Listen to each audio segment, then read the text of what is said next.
முத்திரை. முயற்சித்து பாருங்கள், நிச்சயம் மாற்றம் தெரியும்.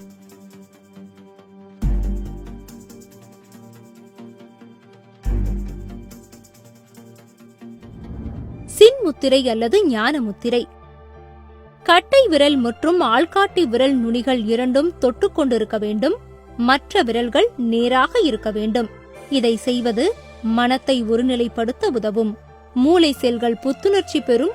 தலைவலி, தூக்கமின்மை, கவலை, கோபம் ஆகியவை விலகும். வாயு முத்திரை.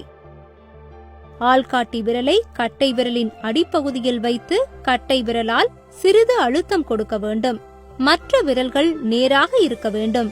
இதை செய்தால் வாயு தொடர்பான நோய்கள் போகும். இரத்த ஓட்டம் சீராகும். சூன்ய முத்திரை. நடுவிரலை கட்டை விரலின் அடிப்பகுதியில் வைத்து கட்டை விரலால் அழுத்தம் கொடுக்க வேண்டும். மற்ற விரல்கள் நேராக இருக்க வேண்டும். இதனால் காதில் நீர் வடிதல், காது வலி, காது அடைப்பு போன்றவை சீராகும். எலும்பு தளர்ச்சி மற்றும் இதய நோய் தவிர்க்கப்படும். தசைகள் வலுவடையும். தைராய்டு நோயிலிருந்து நிவாரணம் கிடைக்கும். பிருத்திவி முத்திரை. பெருவிரல் மற்றும் மோதிர விரலின் நுனிப்பாக்கம் தொட்டுக் கொண்டிருக்க வேண்டும். மற்ற விரல்கள் நேராக இருக்க வேண்டும். இதை தொடர்ந்து செய்து வந்தால் உடல் மற்றும் மூளை செல்கள் ஊக்கம் பெறும். சூரிய முத்திரை.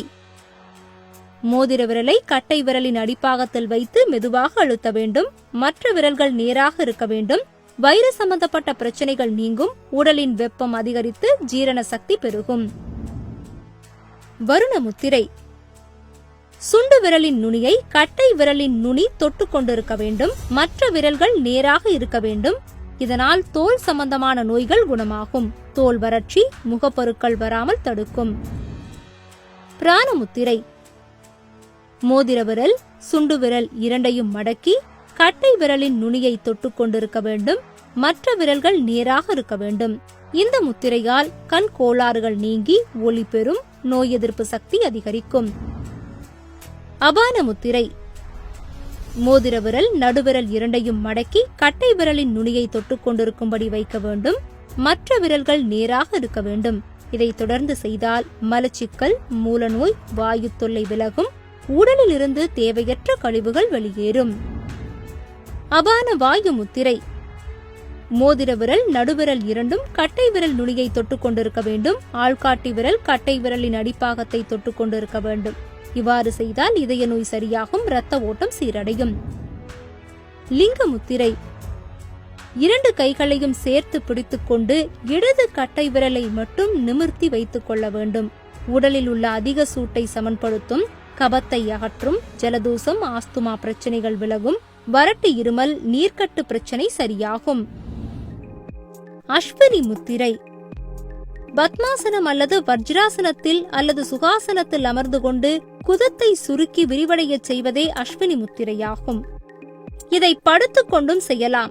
ஆரம்ப காலத்தில் 10 முதல் 20 முறையும் பிறகு 30 முதல் 50 முறையும் செய்யலாம்.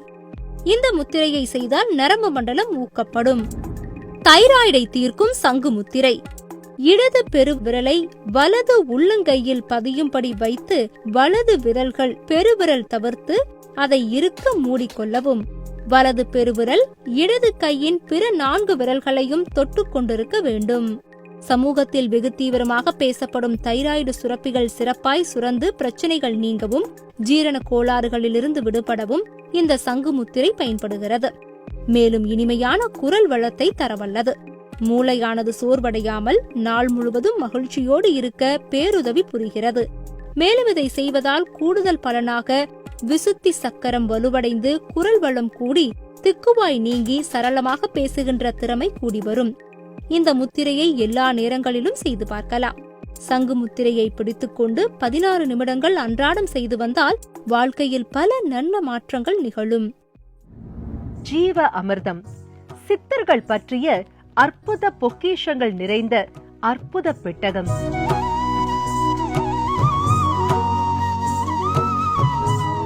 சித்தர்களின் வாழ்க்கை வரலாறு, அவங்க நமக்காகவே கொடுத்த போதனைகள்னு நிறைய விளக்கங்கள் அடங்கிய அமிர்தம் தான் இந்த ஜீவ அமிர்தம். தமிழ் மாத இதழ் தவறாம வாங்கி படியுங்க.